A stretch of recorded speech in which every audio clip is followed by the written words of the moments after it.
नमस्कार मित्रों, गुरुकुल की इस व्याख्यानमाला में आप सब लोगों का स्वागत है। मैं doctor Pankaj Kumar Mishra, associate professor Saint Stephen's College, आप लोगों के सामने एक बार फिर से मृच्छकटिकम के पंचम अंक को लेकर के उपस्थित हूं। मृच्छकटिकम का पांचवां अंक, जैसा कि हम लोग सभी जानते हैं कि इसमें वसंत सेना विट के साथ चारुदत्त से मिलने के लिए निकली हुई है अपने घर से। रास्ते में बारिश होती है और जिस बारिश के कारण अपने लक्ष्य तक पहुंचने में एक व्यवधान सा हो रहा है। लेकिन ये जो वर्षा ऋतु है, कवि ने इस वर्षा ऋतु को बहुत अच्छी तरह से अपने काव्यत्व में ढालने का प्रयास किया है। जैसा हम आप सभी जानते हैं कि काव्यादि के जब लक्षण दिए जाते हैं तो उस लक्षण में एक यह भी रहता है कि प्रकृति वर्णन हो, वर्षा ऋतु वर्णन हो, ग्रीष्म वर्णन हो, नदी, तालाब, सरोवर, पर्वत, पठार, सूर्य, चंद्र आदि ऐसे चीजों का वर्णन होना चाहिए। तो अभिसार के लिए निकली हुई वसंत सेना उस बारिश में घिरी हुई है और वसंत सेना और विट के माध्यम से मृच्छकटिकम कार इसमें उस वर्षा ऋतु का अलग अलग भाव से वर्णन करते हैं। कहीं सौंदर्य के रूप में वर्णन कर रहे हैं तो कभी उसका संबंध वसंत सेना की भावना से कर रहे हैं, तो कहीं लेखक उसके माध्यम से एक सौंदर्य चित्र, एक घटना आदि का आख्यान करते हुए हमारे सामने दिखाई देते हैं। वसंत सेना और विट का कन्वर्सेशन हो रहा है, वर्षा ऋतु का वर्णन हो रहा है और उसी वर्णन को आगे बढ़ाते हुए वसंत सेना विट से कहती है, भाव एवं न्वीदम तत्पश्य, कि यहां पर स्पष्ट है कि जो वसंत सेना है वह कहती हैं इनसे, जो विट है उससे कहती है कि भाव एवं नु इदम, एवं नु इदम तात्पर्य क्या है कि तुमने जो कहा, अर्थात हे विट आपने जैसा कहा वह ऐसा ही है। ठीक है, आप सही कह रहे हैं, लेकिन और देखो बारिश का यह एक और रूप देखो जो अपना स्क्रीन है इस पर आप पाएंगे कि गता नाशम तरा उपकृत साधा विव जने वियुक्ता कांतेन स्त्रिय इव न सज्जन्ति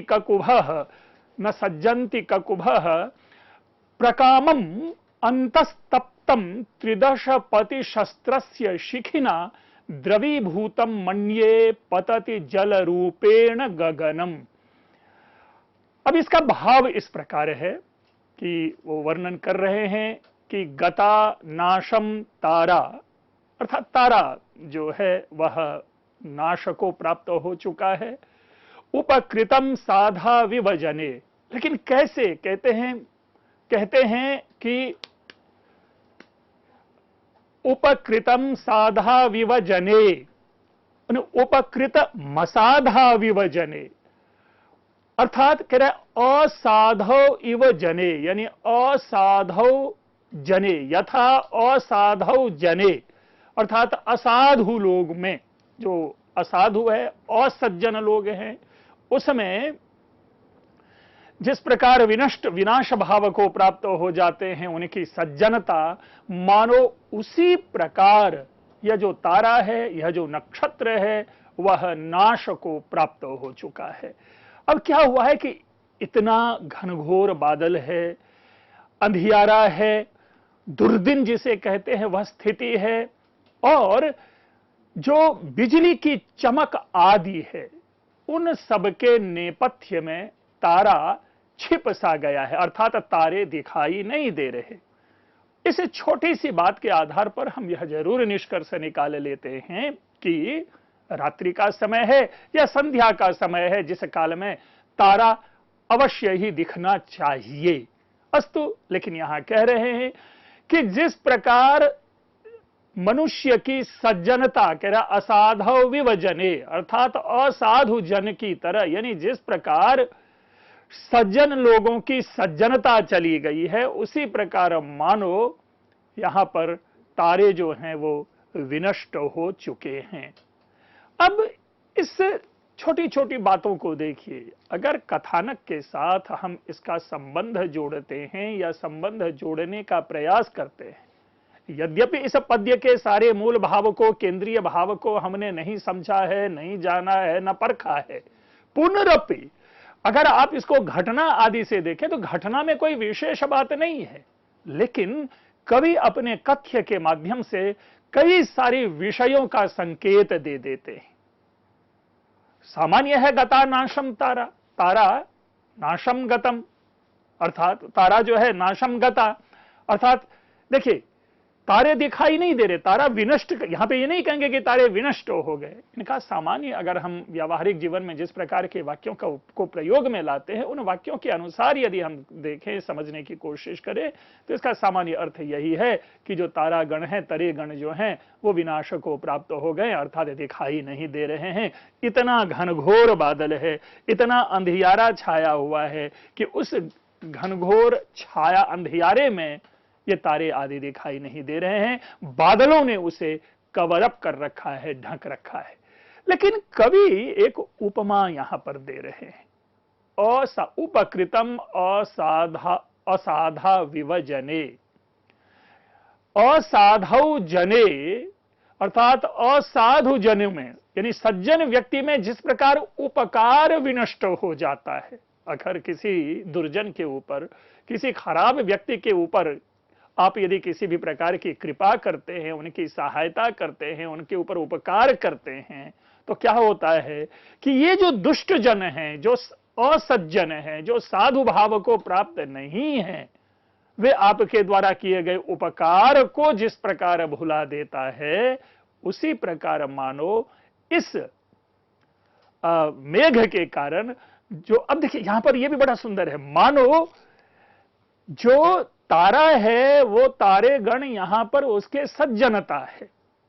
अब इसके बाद वियुक्ता कांतेन स्त्रिय इव न राजंती ककुभ, अब दूसरी पंक्ति में आ जाइए, कहता है वियुक्ता कांता इव स्त्रिय इव न राजंती ककुभ। ककुभ शब्द जिसका अर्थ है दिशा, अर्थात दिशा जो है वे सुशोभित नहीं हो रहे हैं। स्वाभाविक है, जब अंधकार, दिशा की शोभा क्या है? सूरज है, चांद है, सितारे हैं, पेड़ हैं, पौधे हैं आदि, अर्थात जहां तक हमारी दृष्टि जाती है, जहां तक हमें चारों ओर दिखाई देता है, हम उसको दिशा कहते हैं। तो यहां पर कहा जा रहा है कि दिशा यानी ककुभः न राजंती, ठीक है, वियुक्ताः कांतेन स्त्रिय इव न राजंती ककुभः। वियुक्त, भाई किससे वियुक्त? कह रहा है कांतेन वियुक्ता स्त्रियः, अर्थात अपने प्रेमी से अलग हुई स्त्री, यानी प्रेमी से, अपने प्रियजन से दूर स्त्री जिस प्रकार सुशोभित नहीं होती, उसी प्रकार मानो यह दिशाएं जो है यह सुशोभित नहीं हो रही है। दोनों पक्ष है, दोनों बातों को हम समझ लेते हैं यहां पर कि स्वाभाविक है प्रणय में, प्रेम में, प्रेमी युगल जब साथ होते हैं वही उनके आनंद का विषय है। लेकिन प्रणयी जनों में यदि प्रेमी कहीं दूर चला जाता है, प्रेमिका अकेली रहती है, तो प्रेमिका के अंतस्थल में, हृदय में, मनोमस्तिष्क में केवल वह प्रेमी का प्रेम छाया रहता है, और उस कारण से जो स्त्रियां का जो चेहरा है, मुख है, वो मालिन्य होता है, मनोमालिन्य की स्थिति होती है स्त्रियों की। तो जिस प्रकार प्रेमी के विरह में स्त्रियां अच्छी नहीं लगती, सुशोभित नहीं होती, सुंदरी प्रतीत नहीं होती, उसी प्रकार मानो ये जो दिशाएं हैं वो दिशाएं सुशोभित नहीं हो रही। अर्थात इस दिशा का जो, अब देखिए क्या है, सूरज और चांद आदि मानो दिशा, देखिए स्त्रीलिंग शब्द है, और इनके जो प्रेमी प्रेम कौन हुए? सूरज और चांद। तो सूरज और चांद के बिना ये दिशाएं भी सुशोभित नहीं हो रही है, अर्थात अगेन घना अंधकार छाया हुआ है। तीसरी पंक्ति देखिए कि प्रकामम अंतस्तप्तम, यहां पर आ की मात्रा अतिरिक्त आ गई है, इसको हम इस ढंग से लेंगे कि प्रकामंतस्तप्तम त्रिदश पति शस्त्रस्य शिखिना। त्रिदश, त्रिदश कहते हैं देवता को, त्रिदश पति देवताओं के राजा अर्थात इंद्र।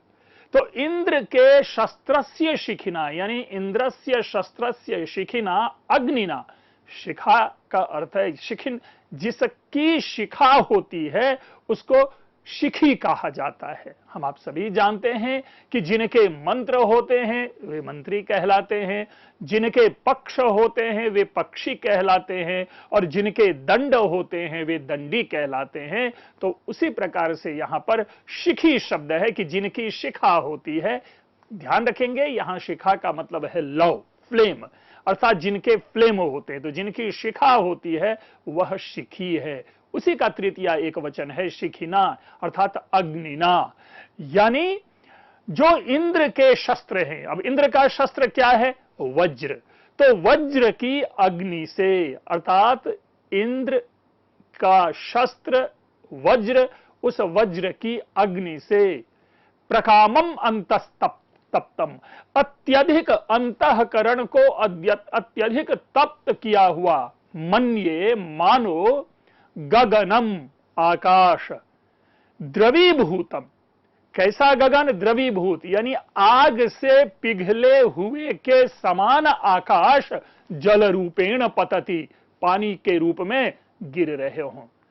सामान्य है प्रक्रिया, हम आप सभी जानते हैं कि किसी सघन वस्तु के पास अगर आग ले जाते हैं तो वो सघन वस्तु पिघलना प्रारंभ हो जाता है। सघन यानी घनीभूत, अर्थात जैसे घी है, या जैसे आप कहें कि आजकल सर्दी के सीजन में हम आप देखते हैं कि जो कोकोनट ऑयल होते हैं तो वो घनीभूत हो जाते हैं, लेकिन जैसे ही उनको हम आग के पास ले जाते हैं तो वो पिघलने लगते हैं, और पिघलने के बाद द्रव रूप में, जल रूप में दिखाई पड़ने लगता है।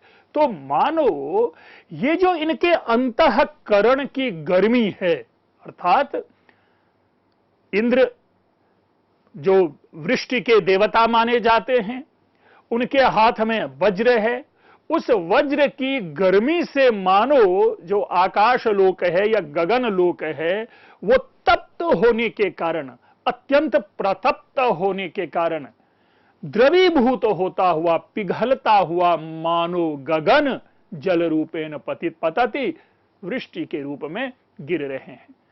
पुनः देखिए, अगर आप इसको घटना के साथ जोड़ते हैं तो घटना को लेकर के कोई विशेष इससे कथानक आगे बढ़ता हुआ प्रतीत नहीं होता।